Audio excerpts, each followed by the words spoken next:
Bonjour, c'est Ursule encore, soyez bénis. Donc voilà, on est le 28 juillet 2018. Je sonne la trompette ce matin encore et je viens nous encourager à demeurer dans l'intimité du Seigneur Jésus-Christ. Parce que Jésus-Christ vient chercher non pas le chrétien ou bien la personne qui va à l'église ou bien une personne qui a marché jadis avec le Seigneur et qui croit que bon, c'est le Fils de Dieu qui va revenir chercher les siens. C'est pas ce groupe-là que le Seigneur vient chercher. Le Seigneur vient chercher celui-là qui marche dans l'intimité avec lui, qui vit uniquement pour lui, qui a laissé aller le monde et qui est là en train de faire les choses de son Père, de s'occuper des affaires de son Père. Alors c'est les personnes comme ça que Jésus-Christ vient chercher. Alors tant qu'il n'est pas encore là, nous avons chaque jour l'opportunité de nous retrouver dans sa présence en train de faire ces choses-là.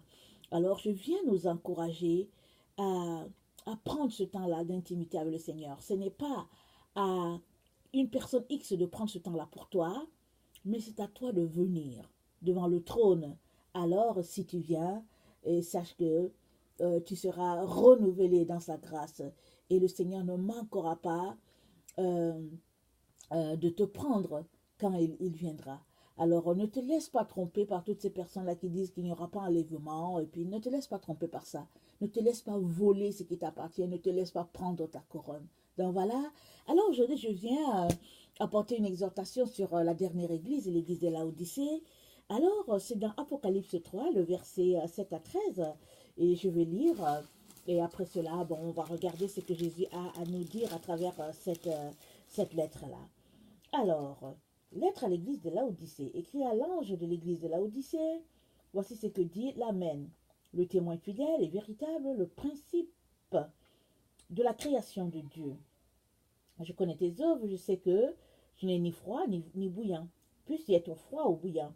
Ainsi, parce que tu es tiède et que tu n'es ni froid ni bouillant, je te vomirai de ma bouche. Parce que tu dis, je suis riche, je me suis enrichi, je n'ai besoin de rien. Et parce que tu ne sais pas que tu es malheureux, misérable, pauvre, aveugle et nu. Je te conseille d'acheter de moi de l'or éprouvé par le feu, afin que tu deviennes riche, et des vêtements blancs, afin que tu sois vêtu et que la honte de ta nudité ne paraisse pas, et un collier pour oindre tes yeux, afin que tu vois. Moi je reprends et je châtie tous ceux que j'aime, et dont du zèle et répands-toi. Voici, je me tiens à la porte et je frappe. Si quelqu'un entend ma voix et ouvre la porte, j'entrerai chez lui, je souperai avec lui et lui avec moi. Celui qui vaincra, je le ferai asseoir avec moi sur mon trône, comme moi j'ai vaincu et je me suis assis avec mon Père sur son trône. Que celui qui a des oreilles entende ce que l'Église dit, ce que l'Esprit dit aux églises. Donc voilà, alors, bon, cette lettre, dès le début, Jésus-Christ s'annonce. Il s'annonce comme la fin. Il dit, voici ce que dit l'Amen. L'Amen, ainsi soit-il. C'est-à-dire, c'est ça. Alors, Jésus s'annonce comme ça. Il dit, le témoin fidèle et véritable, le principe de la création de Dieu. Dieu s'annonce comme le Créateur. Jésus-Christ s'annonce comme le Créateur. C'est-à-dire, il a été là, hein, la Bible dans Genèse, on voit que Dieu a dit, faisons l'homme à notre image. Il parlait à son fils qui était à côté de lui. Alors Jésus-Christ dit, le principe de la création de Dieu, c'est moi. Alors la Bible dit que la terre était informe et vide. Alors, et puis l'Esprit de Dieu se mouvait autour. Et Dieu a dit, que la lumière soit, alléluia, et la lumière fut. Alors Jésus-Christ donc s'annonce comme la personne qui a le pouvoir de créer et il est l'Amen, c'est-à-dire tout ce qu'il a dit, les six lettres qu'il a dites sont ça, et voilà, il vient clôturer avec celle-là, et il nous annonce que il est celui-là qui représente toute la création, il était là, et il est celui-là encore qui crée de nos jours, il est celui-là encore qui créera à nouveau, quand il y aura ces nouveaux cieux et la nouvelle terre. Alors, il est donc important qu'on prête l'oreille à celui-là qui met le point final à la chose. Parce que vous savez qu'en fin de prière, on dit Amen. Ainsi soit-il. Et Jésus-Christ commence cette lettre-là en disant Ainsi soit-il. C'est-à-dire, il n'y a pas autre chose à dire, il n'y a pas autre chose à ajouter. C'est ça qui va se passer. C'est ça la chose. Alors, il dit à l'église de Laodicée, Laodicée, nous savons, ça veut dire loi. Vous savez, c'est notre époque, hein. C'est les gens là qui brandissent les pancartes, vous regardez, c'est tout ce qu'on fait. Oh, c'est mon droit. L'enfant même, il va à la garderie, il a 3 ans, il vient dire que, oh, c'est le droit. Tu envoies l'enfant à la maternelle, il vient dire que non, c'est mon droit, j'ai le droit de faire ceci. Ou bien quand l'enfant te parle, il va te dire, maman, tu n'as pas le droit de faire ça. Donc vraiment, c'est notre époque. La parole au peuple et puis par le peuple. Alors Jésus-Christ fait une lettre à cette église-là et il lui dit, moi je connais tes œuvres. Je sais que tu n'es ni froid, tu n'es ni bouillant. Puisses-tu être froid ou bouillant? Mais parce que tu es tiède, je te vomirai. Alors voilà la sentence de cette église-là qui tombe. Alors, en tout cas, l'église, elle est ni froide, ni chaude. Quand quelque chose est froid, on peut boire et puis se rafraîchir et tout. Quand quelque chose est chaud, on peut aussi boire parce que bon, on va prendre du thé, peut-être de la tisane et tout. Mais quand quelque chose est tiède, bon, vous comprenez que c'est beaucoup plus difficile. On ne peut pas faire grand-chose avec. Alors, on ne peut pas utiliser cette eau-là.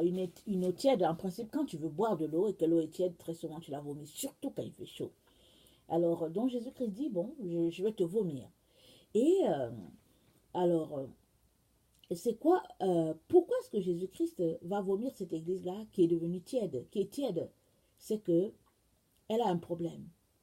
Elle est portée à regarder à ses richesses. Parce que Jésus-Christ lui dit, tu te dis riche, et puis tu t'es enrichi, et tu n'as besoin de rien. Alors vous savez qu'on est fougueux pour le Seigneur quand on vient dans la prière. Quand on est avec lui, c'est-à-dire qu'on lit la Bible, on lit la Bible, on vient dans l'intimité devant lui, on l'adore, on le loue et tout, et on maintient la flamme, parce qu'on est rechargé à bloc, parce que vous savez, Jésus-Christ, c'est la recharge. Alors, tu recharges Jésus-Christ à travers le Saint-Esprit qui est là. Alors, quand tu vas dans la présence du Père, le Saint-Esprit est là, il te booste, et puis quand tu sors de là, tu es quinqué, tu es à bloc. Alors, si l'église de Laodicée ne trouve pas l'intérêt à venir dans la prière, comment voulez-vous qu'elle soit rechargée? Elle n'a besoin de rien, cette église-là. Elle est riche, alors elle n'a besoin de rien, et puis elle n'a pas besoin du Seigneur. Parce que, vous savez, notre époque, c'est l'époque de toutes les découvertes possibles, c'est l'époque où, bon, on a tout ce qu'on veut, alors quand on claque la main comme ça, le repas est prêt, ça dit que c'est vraiment, euh, à l'opposé de tout ce que les gens ont vécu dans les siècles passés. Et, et dans cette église-là, elle n'a pas besoin de Jésus. Et on le voit dans nos propres vies, dans la vie de nos enfants, on le voit. Parce qu'ils ont tout ce qu'ils veulent. Ils ont tout ce qu'ils veulent.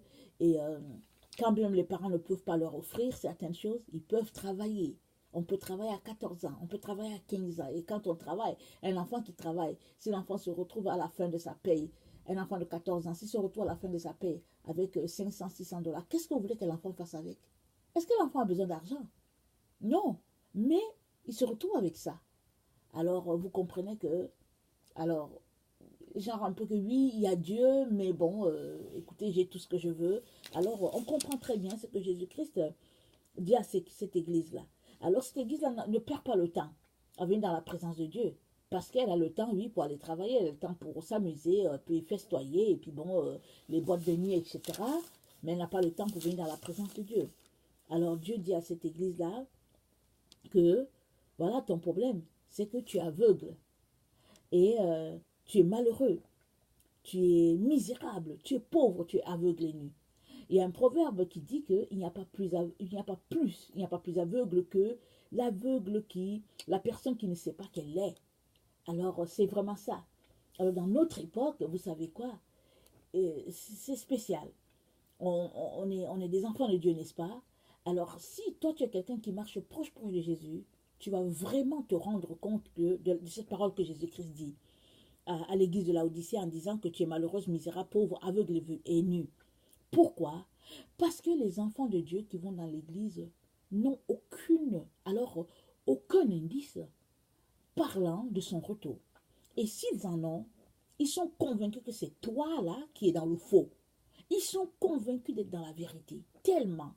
Ils vont à l'église à tous les dimanches. Ils ont un message qui leur est donné, peut-être un message de 30 minutes ou 45 minutes. Alors, ils font la louange, peut-être 4, 5 chansons. Et puis après, quand ils sortent de là, alors, bon, ils essaient de faire un peu les bonnes œuvres, comme ils peuvent. Ils donnent leur dîme et tout. Quand ils sortent de là, allez, bonsoir, jusqu'à l'autre dimanche. Et donc, ils se disent que c'est ça, au fait. Alors, voilà ce que Jésus-Christ dit. Il dit, tu es aveugle et nu, mais tu ne sais pas ça. C'est ça la misère de cette église-là. Ne pas savoir le problème qu'on a. Ça, c'est grave. Alors, très souvent, les gens voient ton problème, mais toi-même, tu ne vois pas ton problème. Et si par hasard, il y a certaines personnes qui sont placées comme angle mort pour toi et qu'ils osent te dire que voilà, il y a tel problème que je vois dans ta vie, alors tu les déchiquettes. Tu les prends en morceaux, tu les coupes comme de la machette. À la machette, tu les coupes là, parce que tu es convaincu d'être dans la vérité. Alors Jésus-Christ dit à cette église-là que c'est ça ton problème.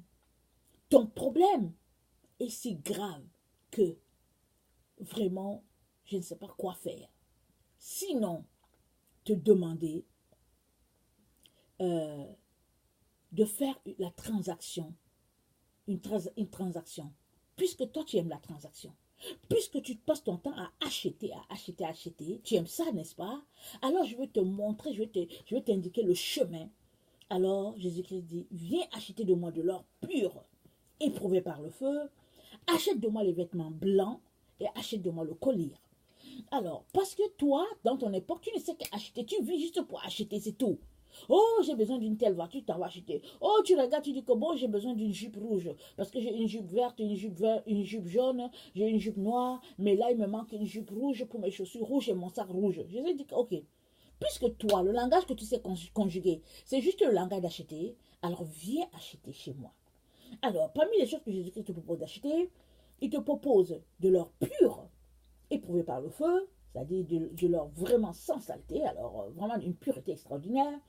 Il te conseille d'acheter des vêtements blancs. Alors, vous savez, la blancheur de Jésus, il n'y en a pas pareil. Il te propose d'acheter du collier, le collier que lui seul il donne, de telle sorte que tu puisses voir, tu es la vision de l'aigle. Alors, quand il te propose cela, c'est pas parce qu'en échange, tu vas lui donner quelque chose. Il te dit, dans Ésaïe 55, c'est dit, venez acheter sans payer. Acheter du lait, acheter tout, c'est gratuit. Alors Jésus-Christ dit à cette église-là, donc ok, puisque depuis longtemps je te parle, je dis, répands-toi, je dis ceci, je dis cela, tu ne comprends pas, alors je vais parler ton langage. Viens acheter à l'ordre, viens acheter chez moi. Et pendant que tu es là en train d'acheter, et que tu marches dans cette transaction-là que tu aimes tant, acheter les affaires, bargain et tout, tu te rendras compte que chez moi, on achète gratuitement. Alors, parce que Jésus-Christ te dit que son or, il est éprouvé, et puis par le feu, et que son vêtement est blanc, et on entre dans la présence du Père seulement dans les vêtements blancs, et ta nudité sera cachée.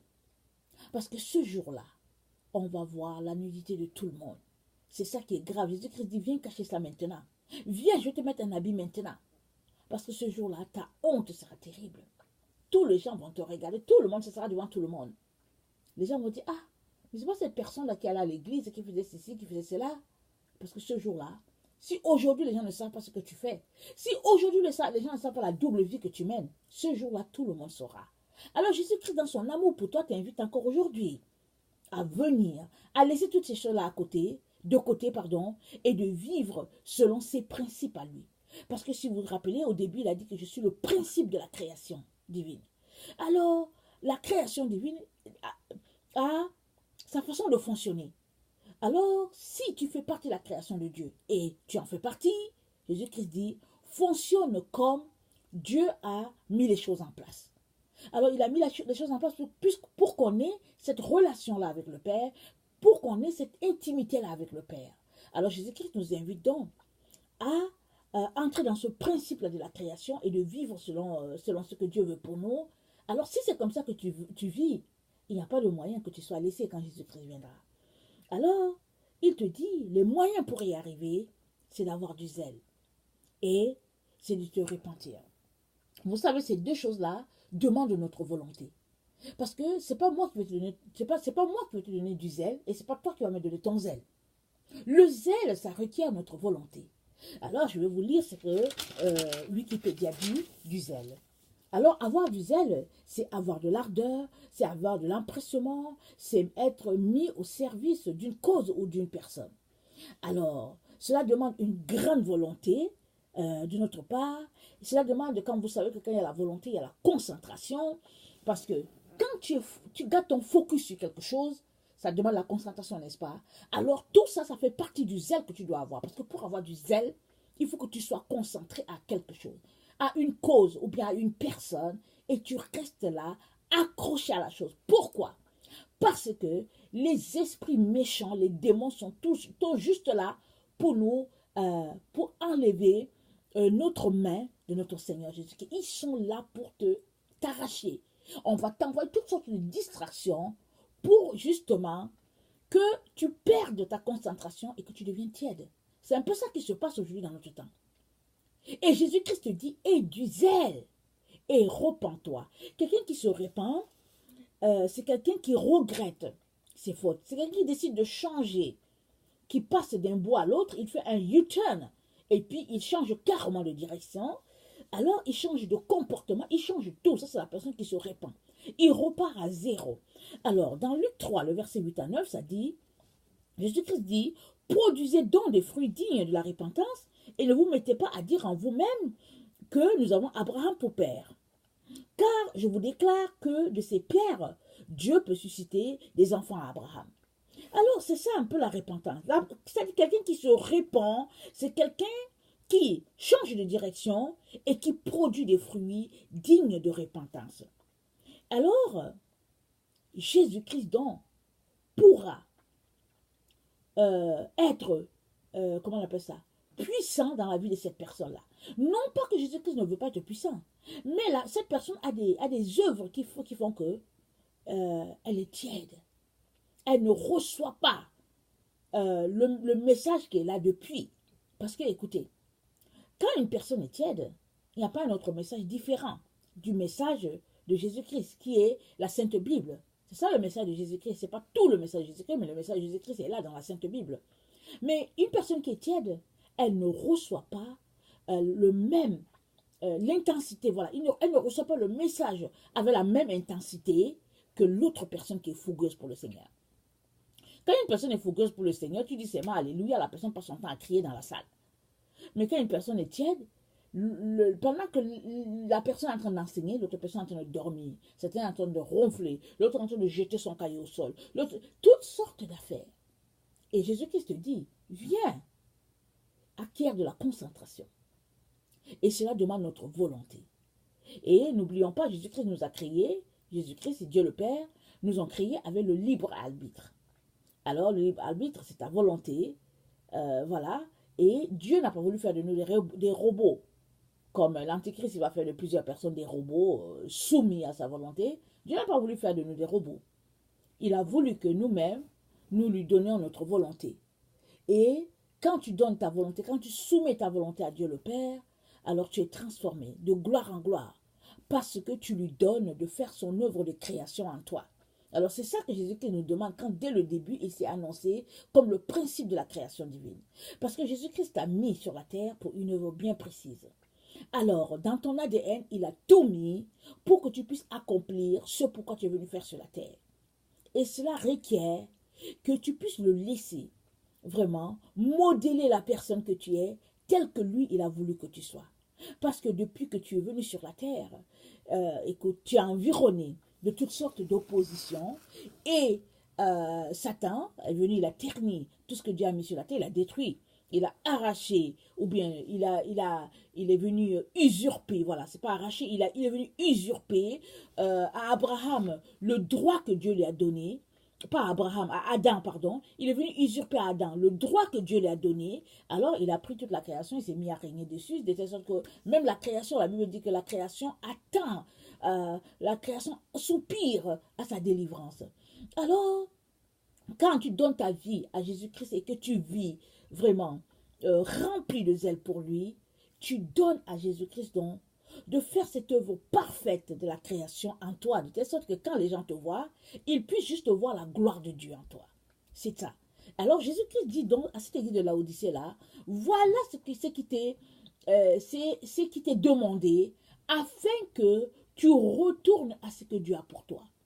Et vous savez, le collyre, les personnes qui ont mal aux yeux savent le bienfait que le collyre donne. Quand on met une goutte ou deux, on sent comment la personne est soulagée. Et puis même souvent quand on a des problèmes d'allergie, alors souvent quand on met juste les gouttes dans les yeux, ah là là, la personne est soulagée parce que ça fait du bien. Et Jésus-Christ dit, viens acheter de moi du collyre. Et le collyre de Jésus-Christ, quand Jésus-Christ te le donne, alors tu as la vision de l'aigle. Tu sais que l'aigle, il voit à des milliers de kilomètres et il voit en hauteur, il voit en profondeur. Et toi et moi avons besoin de ça. Moi, chaque jour, quand je viens prier, vraiment, je fais tout pour ne pas oublier de demander au Seigneur de me donner en ce jour encore la vision de l'aigle. Parce que la vision de l'aigle te donne de voir là où les autres ne voient pas. Ta vision transperce les murs, ça transperce les profondeurs, ça transperce les hauteurs, ça transperce le temps. Et le Seigneur amène à toi les choses qui étaient cachées afin que tu puisses voir clairement les œuvres sataniques. Et ça, c'est important à cette époque où nous nous trouvons, où nous sommes environnés par toutes sortes d'obscurités.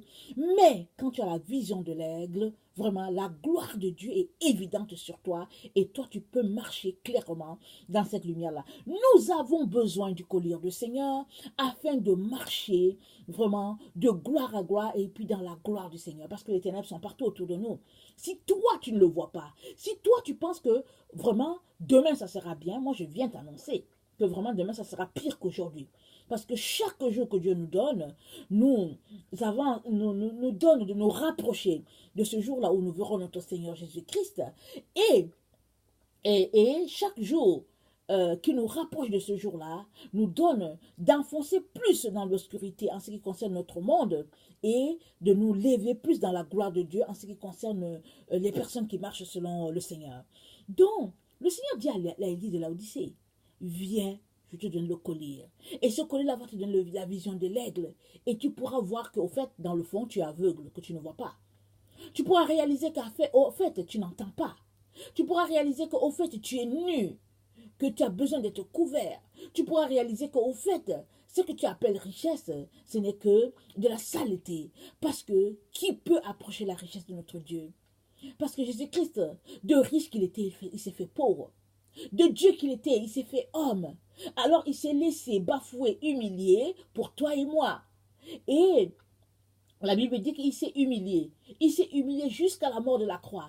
Et il a refusé d'être égal à Dieu. Il a refusé. Quoique étant fils de Dieu, il a refusé d'être égal à Dieu. Et Dieu l'a élevé. Il lui a donné le nom qui est au-dessus de tout nom, afin qu'au nom de Jésus-Christ, tout genou fléchisse et que toute langue puisse confesser qu'il est Dieu.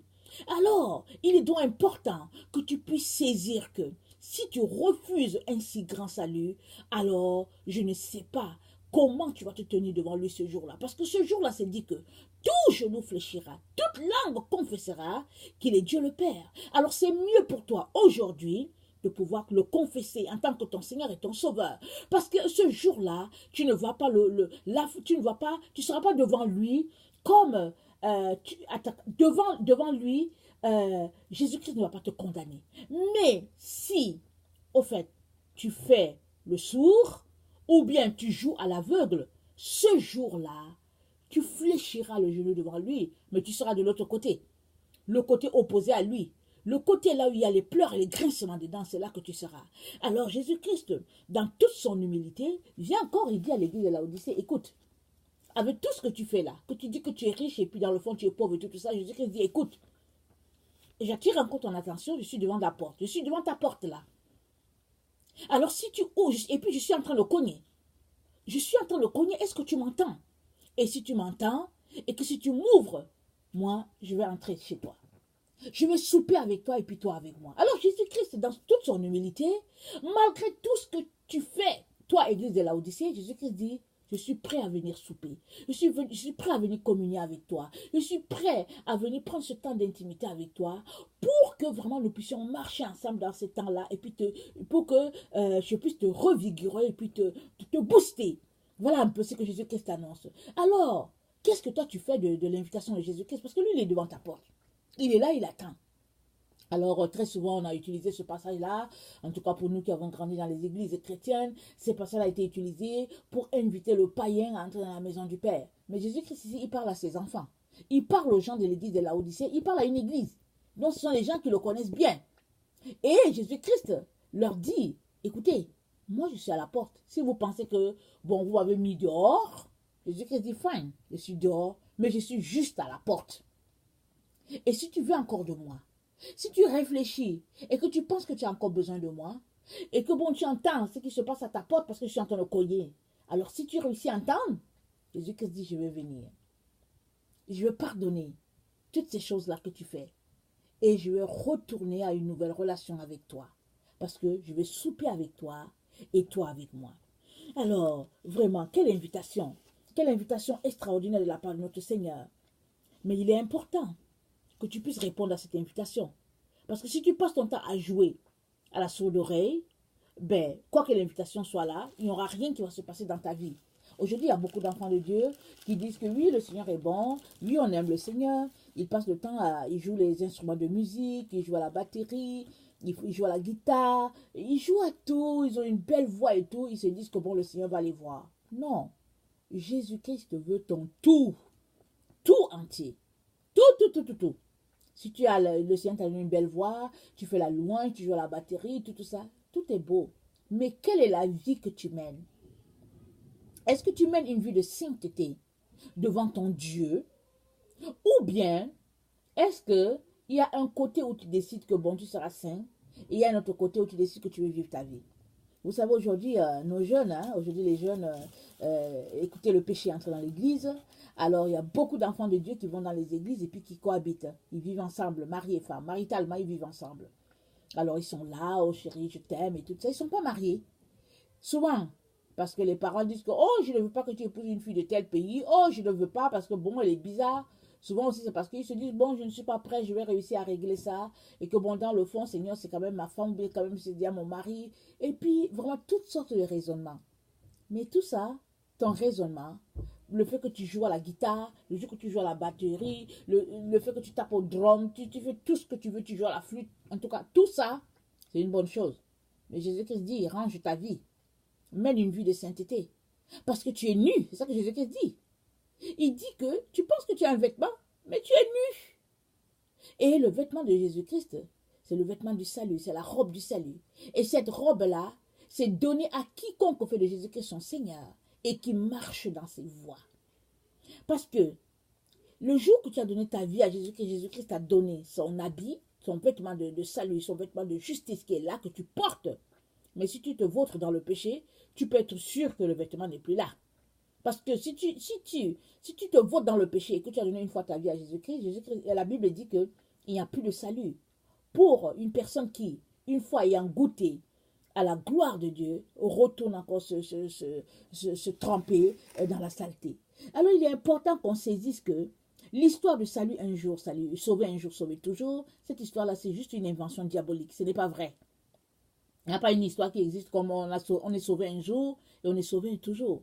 Alors, il y a beaucoup d'enfants de Dieu qui se laissent prendre à ce piège-là, où dont ils ont donné un jour leur vie à Jésus, et puis le reste du temps, ils vivent la vie qu'ils veulent. Ils vivent dans le péché à outrance, et puis se disent que Dieu est avec eux, et puis bon, Dieu va les sortir de là le moment venu, parce qu'ils aiment le Seigneur, parce que bon, ils donnent un peu leur dîme, et puis quand on commence à prier, se mettre là, ils pleurent, oh Seigneur, pardonne-moi, Seigneur, pardonne-moi, et puis dès qu'ils sortent de là, ils retournent recommencer les bêtises qu'ils font. Alors si toi, tu fais partie de cette catégorie-là, parce que si tu m'entends, tu sais bien que tu es dans l'église de Laodicée, on est l'église de Laodicée, l'église du 20e, du 21e siècle, c'est ça qui se passe dans notre temps.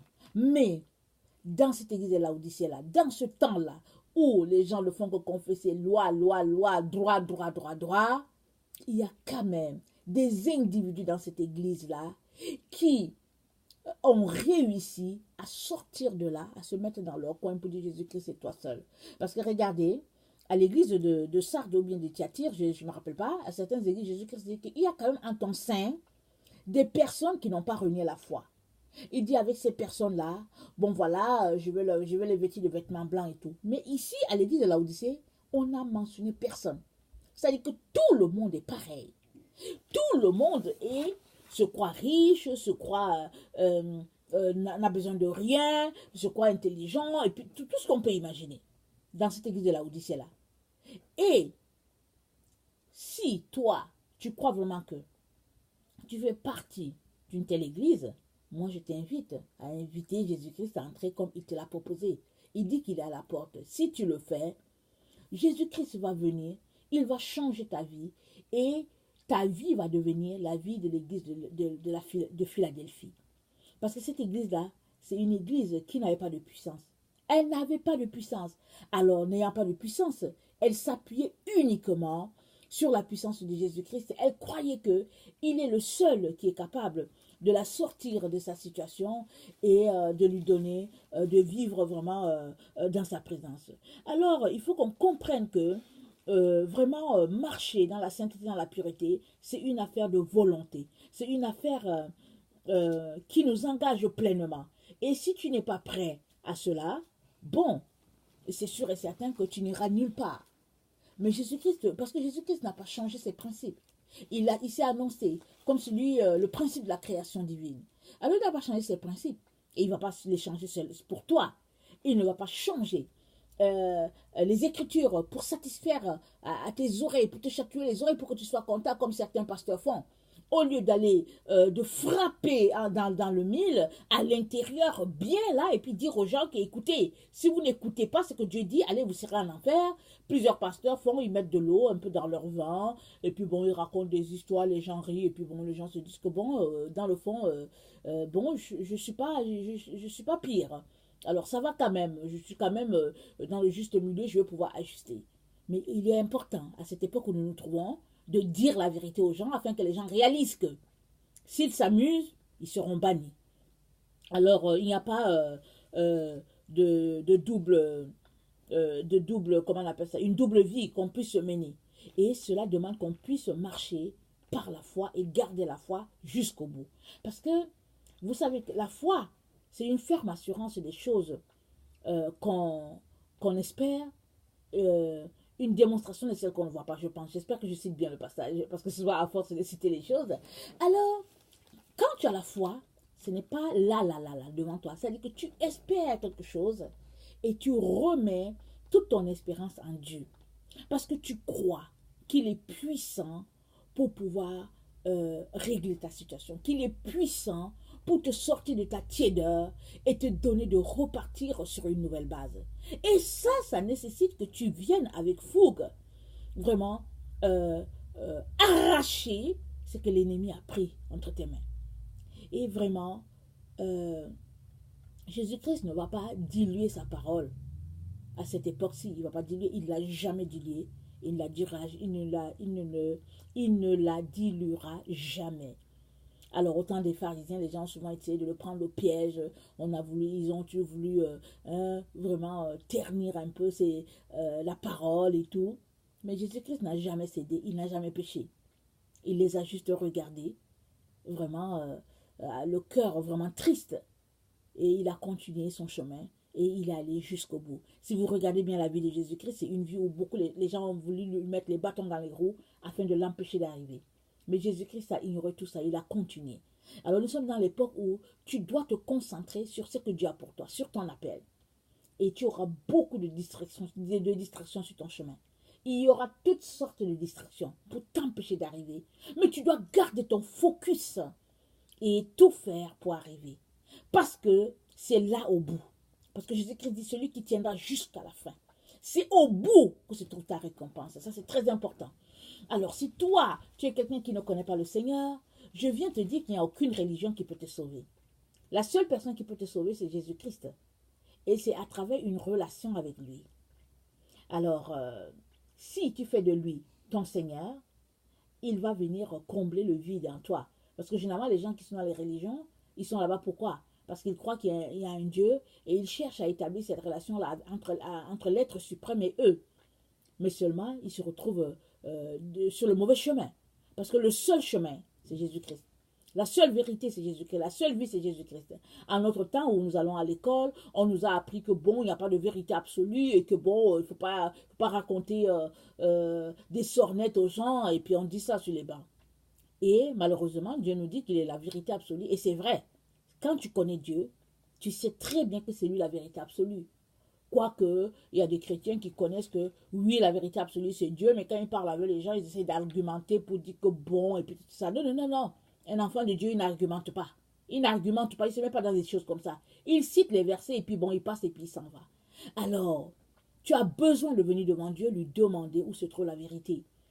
Lui demander si Jésus-Christ, c'est le Dieu des chrétiens, ou bien il est pour tout le monde. Et Jésus-Christ viendra à toi et te dira que je suis pour tout le monde. Je suis mort pour l'humanité. Alors je ne suis pas juste mort pour les chrétiens, mais je suis mort afin de réconcilier une humanité perdue à Dieu le Père.